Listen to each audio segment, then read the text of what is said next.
Hello everyone, my name is Derek Notman. I'm a certified financial planner and founder of Intrepid Wealth Partners, a firm specializing in working with entrepreneurs. I'm excited to bring you the next episode of the Intrepid Insights series. Today, I am meeting with Luella Schmidt, founder and president of Fine Point Consulting.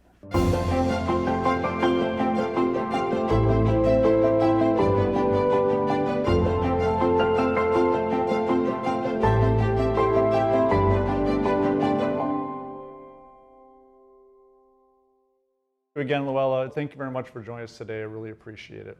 To get things started, just tell us a little bit more about who you are and how you work with entrepreneurs. Sure. I started Fine Point Consulting in 2006, and our whole kind of goal was to be the kind of consulting company that was an extension of our customers' management teams. And so we focus on the accounting and the CFO and the human resources functions in their business.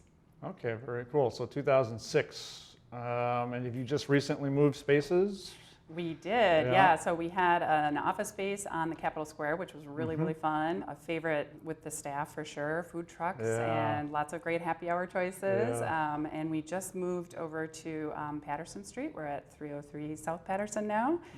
Still getting settled, still getting stuff hung on the walls, but generally we're kind of getting settled in. So. Very cool. So you started in 2006. What was your motivation, your inspiration for working with entrepreneurs specifically? I mean, I think it kind of evolved over time, just as I myself as an entrepreneur kind of evolved over time. I mean, in the beginning, it was just that there was a very big need there. Obviously, that's an opportunity to take advantage of and start, kind of servicing. But over time, as you do this more and more, and you get to know some of these folks on a personal and human level, I mean, it's just very inspiring to work with that kind of a group of people. And I've been thinking about this a lot just in terms of, things I've been reading lately. And, if you think about it, the country was literally like a group of co-founders that looked around and said, the status quo kind of sucks. Let's see if we can come up with something that makes it better. And so, I mean, I think it's part of our DNA a little bit to just innovate and to kind of come up with new ways of doing things. So. Very cool. Yeah, it's fun to kind of share that passion with your clients, right? Because they're always running hard and doing really cool things. To be part of that journey is pretty fun. Yeah, for sure. So a little bit more about your business. You work with entrepreneurs, but let's dig a little deeper. What kind of services, advice do you provide for entrepreneurs in their companies? Sure. So as I said, we kind of specialize specifically in the areas of accounting and human resources and CFO services. And, really when you think about it, that's kind of the backbone of any organization. If those things fail, it can bring a business down. And yet, at the same time, nobody goes into business because they really are looking forward to doing that part of it, right? And so ideally, we literally exist because we want to take all of that stuff off of our customers' plates and give them all of that time to kind of focus on the thing that does, inspire them, whether it's the product or, figuring out the market fit or building up their own teams or whatever. That's kind of the goal. So your services, advice, whatever, you're basically turnkey, right? So they come to you and say, all right, I need bookkeeping, I need help with my cash flow management, with taxes, whatever. And you guys can handle all of it. Yeah, and in the beginning, it's often, when they're young companies, it's often something very, I don't want to say small, it's still valuable and important, but it's something a little more like, help me maintain my QuickBooks file, or help me put an employee benefits plan in place. It's definitely more kind of tactical. And then as they get bigger, and we kind of we are tailored to kind of grow as they grow, then it might become something more like, help me with these projections. We're doing a huge Series B, and we need some guidance on how to reflect how we're going to use those funds. It might be we're having some performance management issues. We are not sure we even have the right structure for our business in terms of management teams and kind of training them how to get the most out of their workforce. So it might be a little bit bigger things then as they get bigger. That's cool. So you're scalable along with however they scale. Correct. Yep. Love it. Yep. Our goal is to be kind of a lean solution for them, so they are able to get all of those services at a much reduced kind of rate than if they had to hire those full-time people as they grew. Yeah, that makes sense. I mean, every penny counts, especially in the early stages. You've been doing this for around 13 years now, right? Yes. What have you learned from working with entrepreneurs? I guess I feel like the best entrepreneurs, the best partners that we work with, they tend to be, it's very boring. It's good at blocking and tackling. And we work with CEOs who are great visionaries, and that doesn't mean to say that they are not successful or not good at being that. But the people that are like really good at the blocking and tackling and managing their time and focusing their time on the thing that gets the most value for the organization, I think that kind of wisdom and understanding where you can best be effective is really fantastic. And then I guess I would add just their natural like curiosity is, that's really a trait that is visible in the most successful people that we work with. We tend to only hear about the successes of companies as they start, they're scaling, they raise around, whatever. What are some of the things that you've seen or heard or experienced that are not so good, right? Some of the dark days that businesses have been through.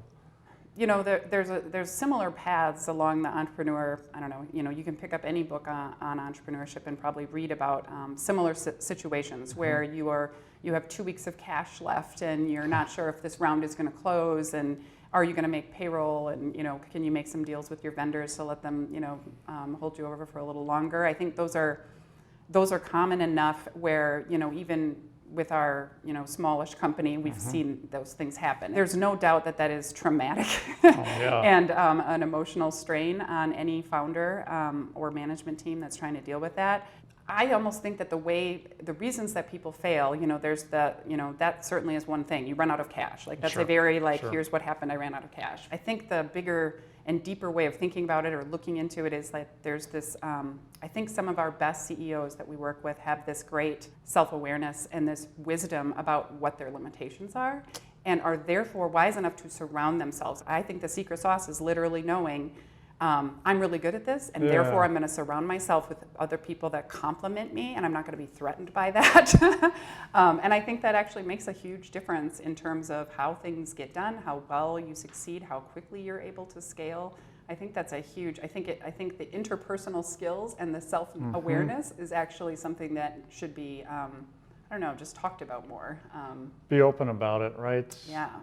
Yeah, I think that makes sense almost in anything in life, right? Do what you're good at, and what you're not good at, get help. Right. So it sounds like you're also saying, though, is although we hear about the successes and not about the bad things going on in businesses, it sounds like it's pretty common where running out of cash is an issue, there are staff issues, there's all these stressors that are real life. It's part of being an entrepreneur. We just don't hear about it.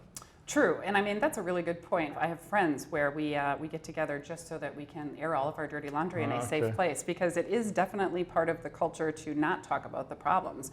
So starting, building, even exiting a business brings a lot of challenges, opportunities, with that whole journey. When would you say would be a good time for an entrepreneur or business owner to get the services that you provide, that I provide, that an attorney provides for their business, for themselves even?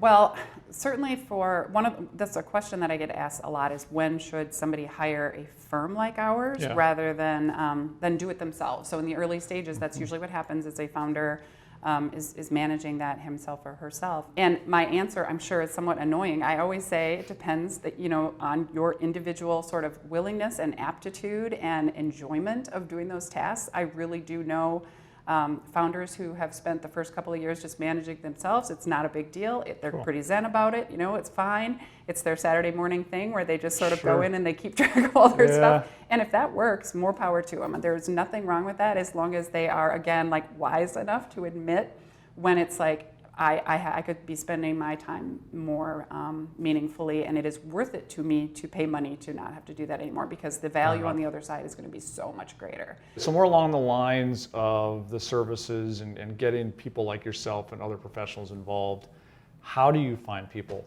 to work with? How does a CEO find the right outsourcing team like you? How do they find the right attorney, et cetera, et cetera?